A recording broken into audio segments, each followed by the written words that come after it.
Se llamaba Moses. Y podría decirse que nació bajo una estrella desgraciada, si no fuera porque esa estrella ardía con fuerza dentro de su alma. Moses Mendelssohn vino al mundo en el invierno de 1729. Nació en Dessau, una ciudad tranquila y pequeña del norte de Alemania. Calles de piedra, campanas los domingos y un viento que olía a ceniza y tinta. Allí todos se conocían. Los rumores corrían más rápido que los carruajes. Por eso nadie pasó por alto el nacimiento de un niño con deformidades. Desde el principio, la vida fue dura para él. Como si alguien la hubiese tallado a cuchillo sobre madera seca. Su cuerpo era débil y pequeño. Tenía las piernas torcidas y cortas.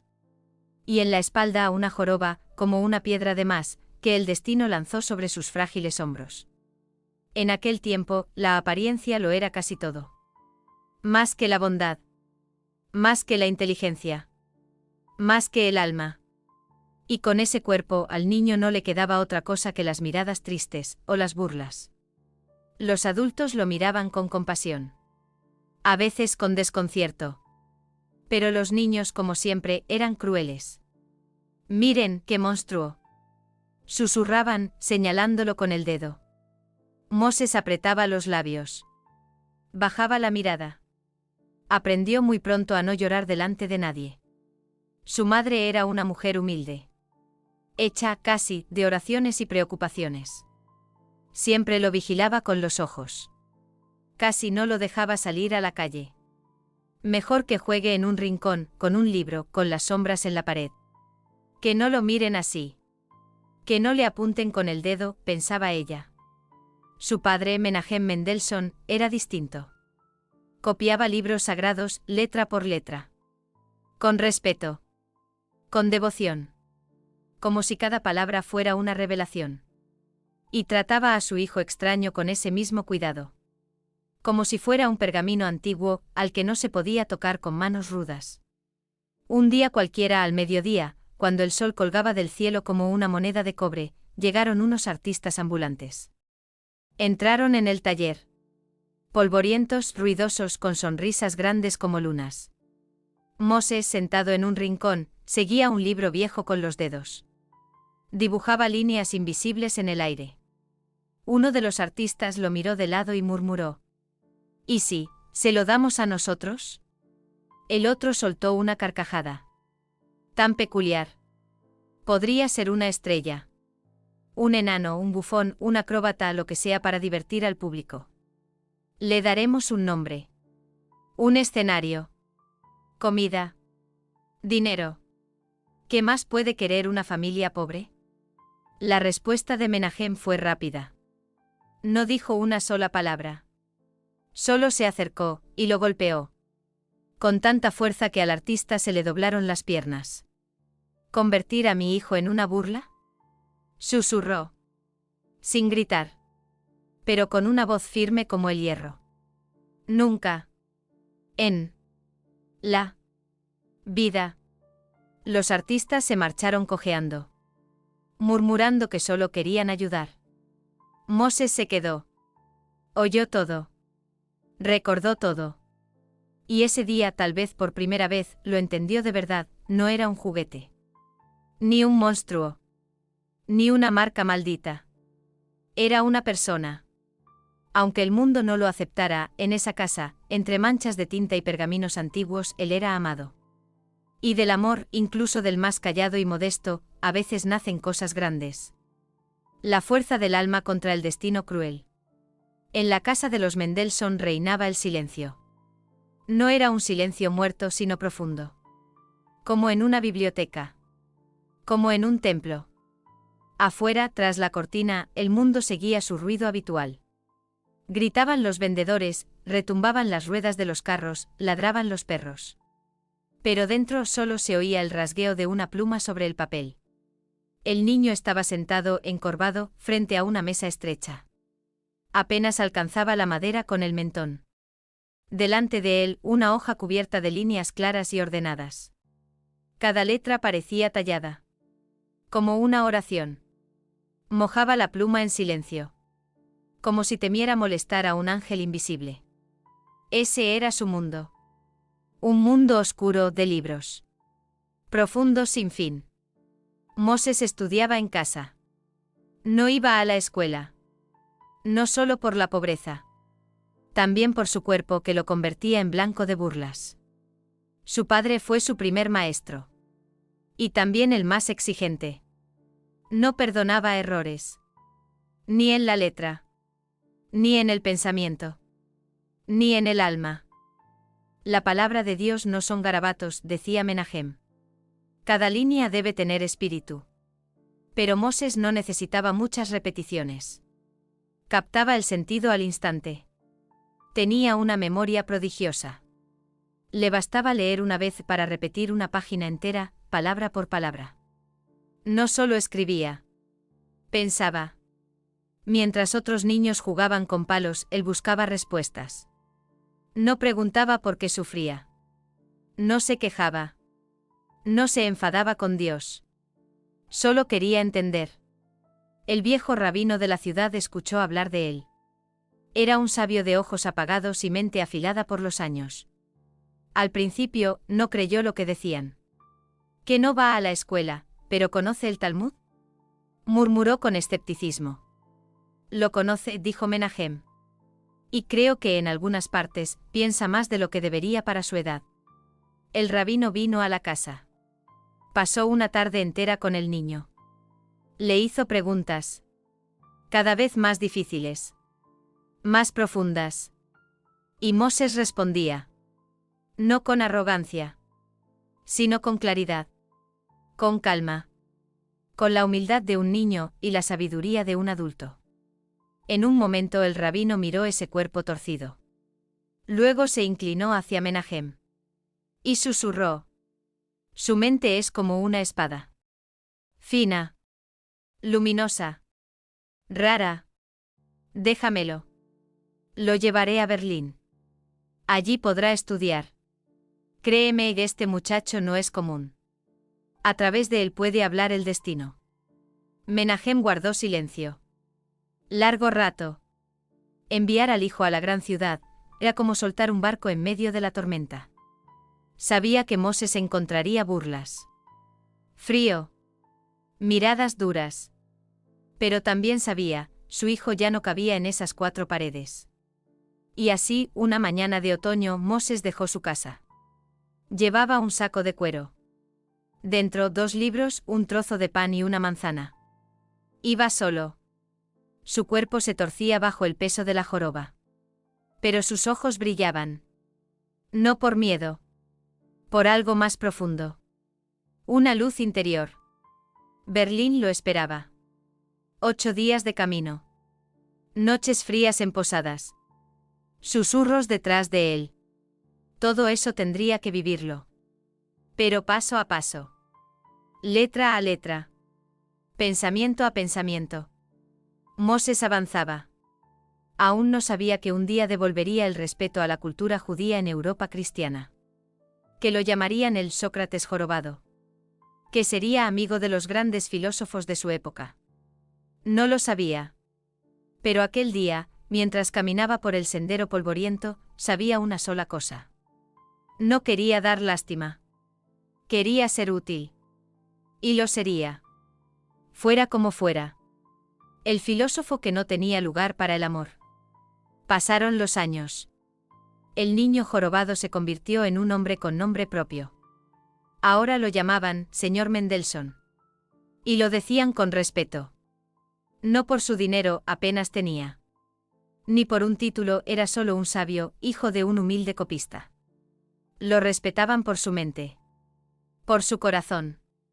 Por cómo hablaba del ser humano, no como de un pecador ni de un súbdito, sino como de un ser que piensa. ¿Y qué siente? Daba clases en casas de familias ricas de Berlín. Hablaba sobre Kant y Leibniz. Escribía artículos, tratados. Defendía la tolerancia y la igualdad. Gracias a él, en Alemania empezó lo que luego llamaron la Ilustración judía, la Haskalah. Soñaba con un mundo donde los judíos fueran ciudadanos completos. No extraños. No sombras al otro lado de la calle. No gritaba. No pedía revolución. Pero su pluma era más fuerte que una espada. En los años 70 del siglo XVIII lo llamaban el Voltaire judío. Y en los salones literarios decían con asombro, ese Mendelssohn, es tan sabio como el diablo, pero escribe como un santo. Pero había otras calles. No las de los salones, sino las verdaderas. Las de Berlín. Allí vivía gente sencilla. Y allí, cuando él pasaba, se escuchaban murmullos, miren, el jorobado. Y siempre había un niño que corría detrás. Caminando como él. Con la espalda doblada, riendo. Alguien señalaba. Alguien se burlaba. Las mujeres, lo ignoraban. O peor aún, sentían lástima. Bajaban la mirada. No querían encontrarse con sus ojos. Y si alguna sonreía, era con esa sonrisa tensa. Esa que se da a un músico callejero. Mendelssohn lo comprendía. No los culpaba. En sus cartas nunca reprochó nada. Solo sabía una cosa, puedes ser bueno, sabio, generoso. Pero si eres pobre y feo, estás condenado a estar solo. Así es el mundo. A los bellos se les perdona todo. A los feos ni lo bueno. Vivía solo. Con modestia. Su biblioteca ocupaba más espacio que todo lo demás. Escribía cartas a Lessing. Discutía con teólogos. Defendía la fe y la razón, al mismo tiempo. Trabajaba sin descanso. Como si quisiera cambiar su destino con palabras. Pero era feliz. A veces al final del día apagaba la vela. Y se quedaba en silencio. Mirando la oscuridad. No se lamentaba. No se quejaba. Pero en su pecho había dolor. La calma del sabio no siempre es alegría. Su alma estaba llena de amor. Amor fiel, silencioso, paciente. Pero no tenía a quién dárselo. Sabía hablar del matrimonio. De la mujer. De la familia como unión espiritual. Pero no tenía esposa. Ni un hogar donde lo esperaran. Se volvió grande sin tener aquello que da vida al corazón. Hasta que un día, todo cambió. Hasta que la vio. Fromet. Se llamaba Fromet Guggenheim. Su nombre sonaba como un acorde mayor. Ligero. Melódico. Como hecho para un verso antiguo o una canción de amor. Era hija de un comerciante de Hamburgo. Un hombre respetado con conexiones. Con palabra firme en la liga hanseática. Y ella era como la luz de la mañana sobre las aguas del Elba. Su cabello tenía el color del trigo al atardecer. Sus ojos como ámbar pulido. Y su voz era suave y clara. Como un clavecín que canta en una habitación vacía. Y uno no quiere ni respirar, para no espantar la música. Fromet no era solo hermosa. Era auténtica. Sin gestos falsos. Sin esa devoción exagerada que algunas fingen. Sin máscaras. Hablaba mirando a los ojos. No bajaba la vista como tantas otras jóvenes. Leía mucho. Amaba la Biblia y las novelas. Sonreía poco pero de verdad. Y Moses, que nunca se dejaba impresionar por halagos ni títulos ni charlas de salón, un día la vio, y supo que estaba perdido. Ella entró en su corazón como un sueño. Lejana. Imposible. Casi prohibida. Pero cálida, como un fuego en la noche. Él podía leer textos difíciles. Discutir sobre el destino del hombre. O sobre el origen del mal. Pero bastaba pensar en ella, y su corazón se encogía como el de un niño. ¿Qué puedo ofrecerle? Pensaba. ¿Una bolsa llena de libros? ¿Una joroba? ¿La pobreza que me sigue como una sombra? Soy un filósofo sin un centavo. Me respetan, sí. Pero no me aman. ¿Y quién podría amar a alguien como yo? No pensaba dar un paso. Ni intentarlo. Le daba miedo mirarla una vez más. ¿Por qué? ¿Y si ella giraba la cara? Pero el destino tenía otros planes.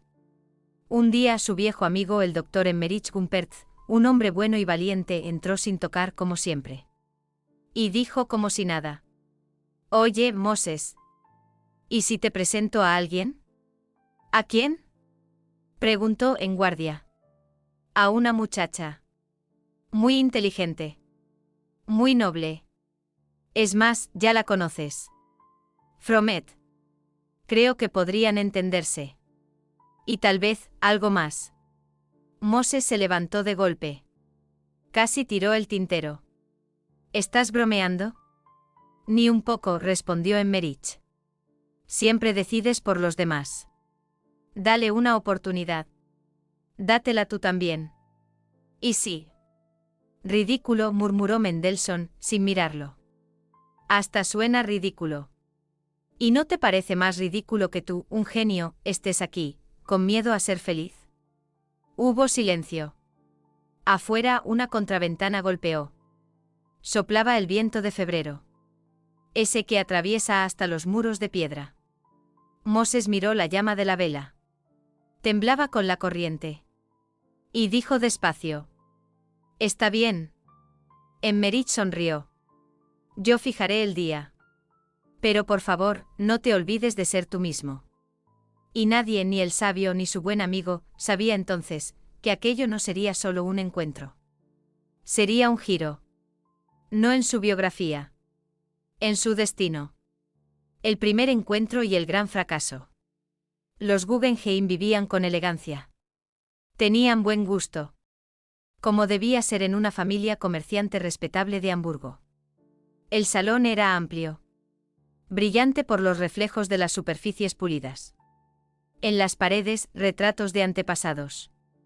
Serios, fuertes. En el aire, aroma de cera, salvia y lirios recién cortados. Una gran lámpara de bronce colgaba sobre sus cabezas. Se balanceaba un poco, lanzando destellos sobre los muebles barnizados. Fromet estaba de pie junto a la ventana. Llevaba un vestido blanco con cuello de encaje. Discreta pero impecable.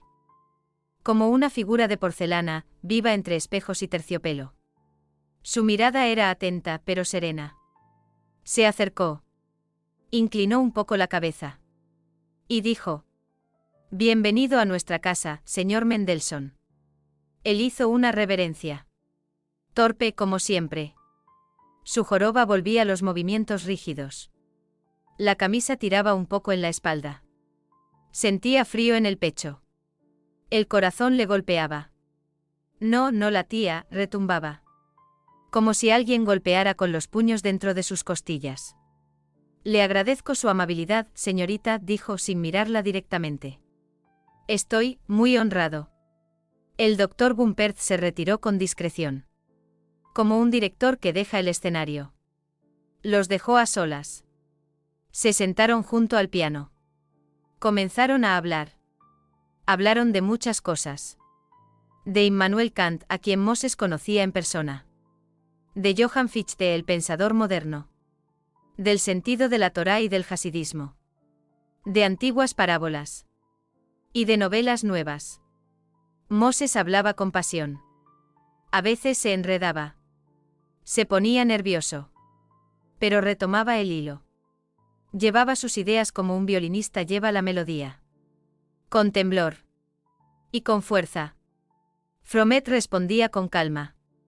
Pero con atención. Escuchaba de verdad. Nada en él parecía asustarla. Ni sus palabras. Ni sus ideas. Ni su aspecto. Y sin embargo. Hubo un momento. Ella lo miró directamente. Demasiado directo. Su mirada no fue cálida. Tampoco dura. Solo, medía. Como si sin querer comparara su imagen con la suya. Y luego apartara el hombro. Moses lo entendió al instante. Lo sintió en los dedos. En esa frase que no terminó. Intentó una vez más. Bromeó sobre la moda en Berlín. Ella sonrió. Cortés. Pero no rió. Tiene usted una mente poco común, señor Mendelssohn, dijo ella al final. Ha sido realmente interesante. Él hizo una reverencia. Se despidió como quien se va para siempre. Sus dedos estaban fríos. Como la baranda helada en un muelle. La puerta se cerró tras él. Y el silencio llenó la sala. Fromet seguía junto a la ventana. Miraba las ramas desnudas del castaño en el patio. Luego, muy bajito, casi triste, le dijo a su madre: «Es interesante. Mucho. Pero, no es mi prometido». Mientras tanto, bajando las escaleras de mármol, Moses Mendelssohn apretaba el sombrero con fuerza. Y ya lo sabía. Había perdido. Otra vez. Pero esta vez dolía distinto. Como si hubiera entregado un pedazo de su corazón. Y solo recibiera una cortesía agradecida. «Necio», susurró para sí. «¿Quién soy yo para soñar?». Aquella noche, ya en su pequeño cuarto de Berlín, no abrió ni un libro. Solo se quedó sentado, mirando por la ventana. Por primera vez en muchos años, el filósofo no buscó respuestas en la razón. Guardó silencio. Sufría. Y en ese silencio, no crecía un final, sino un comienzo. El jorobado que no se rindió. La noche después de visitar la casa de los Guggenheim no tenía estrellas. Moses estaba sentado junto a una lámpara débil. No se movía. Tenía las manos sobre las rodillas. Los dedos le temblaban por la tensión. No abrió libros. No escribió. No pensó. Solo escuchaba algo dentro del pecho. Allí donde suele vivir la razón. Pero eso, no era razón. Era otra cosa. Algo herido, pero vivo. Recordaba. No con la cabeza. Con el corazón. Un sueño de la infancia volvió a su memoria. Como una oración olvidada. En ese tiempo él era solo un niño. Delgado, triste. Sin nadie. Y en el sueño se le apareció una bruja. Vieja, arrugada.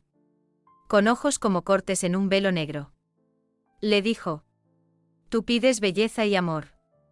Pero todo tiene un precio. ¿Quieres que tu esposa sea hermosa?». «Sí, quiero», susurró él en el sueño. «Entonces escucha. Ella será bella. Pero tú llevarás su joroba». «Acepto», gritó el niño. «Si ella es feliz, si no se avergüenza de mí». «Acepto». Y a la mañana siguiente despertó. Con una joroba en la espalda. Durante muchos años guardó eso como un secreto. Como una marca. Pero ahora por primera vez no lo sentía como una maldición. Sino como una promesa. Una prueba. Algo sagrado entregado por el alma. Y si el destino todavía esperaba valor de él, ¿por qué iba a rendirse ahora? Se levantó. Se puso el abrigo. Y salió. Pero no por la puerta principal. Caminó por los patios. Trepó por la reja mojada. Buscó las ramas del árbol junto a la casa. Llovía. Las ramas le golpeaban la cara. Pero él seguía. Trepaba. Respirando con dificultad. Como si subiera no al segundo piso, sino al monte Sinaí. Y allí, una ventana abierta. Una línea de luz. Se sostuvo. Se impulsó. Y cayó dentro. Con ruido. Al suelo. Justo frente a ella. Fromet, en bata con el pelo suelto, se asustó. Dio un paso atrás. «Dios mío», exclamó. «¿Qué hace? ¿Cómo ha llegado hasta aquí?». Él se levantó. Polvoriento. Con las manos llenas de rasguños. El corazón le latía con fuerza. La miró a los ojos. Y dijo: «Perdone. No podía hacer otra cosa. Yo la amo». Fromet no dijo nada. Él siguió casi sin aliento. «La amo desde hace tiempo. Desde la primera mirada». «No se ría. Yo sé quién soy. Sé cómo me veo. Pero escuche, no tendrá a nadie que la ame más que yo. No tendrá un esposo que la cuide más. Que la respete. Que la admire cada mañana, hasta el último suspiro». Dio un paso más. Su voz se volvió suave. «Quiero contarle un sueño. Yo tenía unos 7 años. En el sueño una bruja me dijo: tu esposa será fea y jorobada. Y yo rogué que fuera hermosa. Que la joroba me tocara a mí. Puso la mano en su espalda. Se inclinó un poco. Y desde entonces, está aquí. La llevo conmigo. Pero no me arrepiento. Porque tal vez, fue una promesa. La promesa de que en algún lugar del mundo, hay una mujer. Solo una. ¿Por quién todo esto vale la pena? Fromet guardaba silencio. Él sentía que todo se rompía, o quizás empezaba. Y de pronto, ella dio un paso. Su mirada recorrió su mano, su mejilla herida, su espalda curva, y subió a sus ojos. Y entonces, sonrió. No con cortesía. No con lástima. Sino de verdad. Suave. Cálida. Como una flor que se abre al sol. ¿Estás loco?, susurró ella. Sí, asintió él. Pero soy suyo. Un amor más allá del prejuicio. Después de aquella noche, cuando él entró en su vida por la ventana, empezó entre ellos una correspondencia. No era seca. Ni formal. Era verdadera, viva. Casi como música. Moses escribía como si respirara. Libre. Profundo. Sin miedo. Su pluma no descansaba. Las frases nacían como revelaciones. No hablaba solo del amor. Le abría el alma. Le contaba sus miedos. Sus sueños de niño. Los libros que moldearon su pensamiento. Y el futuro, donde ella era el sentido. Sus cartas eran largas. A veces inquietas. Siempre sinceras. No escondía sus debilidades. No fingía ser más fuerte. Solo era el mismo. Y por primera vez sentía que lo aceptaban así. No a pesar de eso, sino por eso. Fromet respondía con calidez. Con sabiduría. Con cierta distancia. Pero entre líneas se notaba, esperaba cada carta. A veces le enviaba un pétalo seco del jardín. A veces, una frase corta. De esas que dan vueltas en la cabeza durante semanas. Y a veces, solo esto. Usted es más de lo que cree. Y tal vez, más de lo que yo puedo entender por ahora. Su amor crecía. Sin tocarse. Sin citas. Sin promesas. Se tejía con palabras. Con pensamientos. Con respeto. En esa profundidad donde el prejuicio no tiene fuerza. Medio año después, en un día helado de enero, Moses tomó la pluma otra vez. Pero ahora no para declararse. Sino para pedir. Con letra clara y cuidada, escribió. Fromet, no puedo vivir sin usted. Si dice que sí, haré todo para que su corazón nunca diga que no. Le pido, sea mi esposa. La respuesta llegó una semana después. El sobre era fino como un suspiro. Dentro, una sola frase. Hace mucho que dije sí. Solo espero que por fin lo escuches. Se casaron el 22 de junio del año 1762, en Berlín. El día era cálido.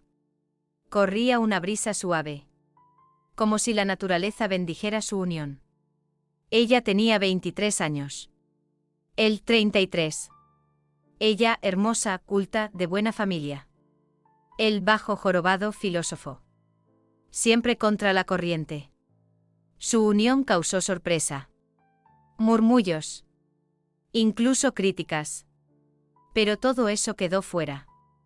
Dentro había amor. De ese que no pide permiso. Que no se puede medir. Que no mira el rostro sino el alma. Y fueron felices. Su matrimonio no fue un cuento de hadas, no. Fue mejor. Fue real. No hubo carrozas doradas ni bailes a la luz de las velas. Pero sí había té por las mañanas.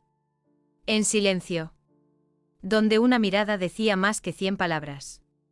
Caminaban bajo la lluvia. Moses le ajustaba el abrigo. Ella asentía con gratitud. Como si fuera un gesto de rey. Había trabajo. Mucho. Hasta la noche. Y siempre una luz encendida. Siempre alguien esperando. Pronto se oyeron voces infantiles en la casa. Primero una. Luego otra. Y otra más. 10 veces la vida empezó de nuevo. Con pañales. Primeras palabras. Primeros pasos. Sus hijos crecieron en un hogar donde los libros vivían junto a los juguetes. Donde el estudio no quitaba la risa. Donde la fe no oprimía la libertad. Fromet no fue solo esposa de un filósofo. Fue su musa callada. Su apoyo. No buscaba brillar. No escribió memorias. Pero ella tejía la armonía invisible. Gracias a ella, Moses podía pensar. Escribir. Discutir. Luchar por la razón y la justicia.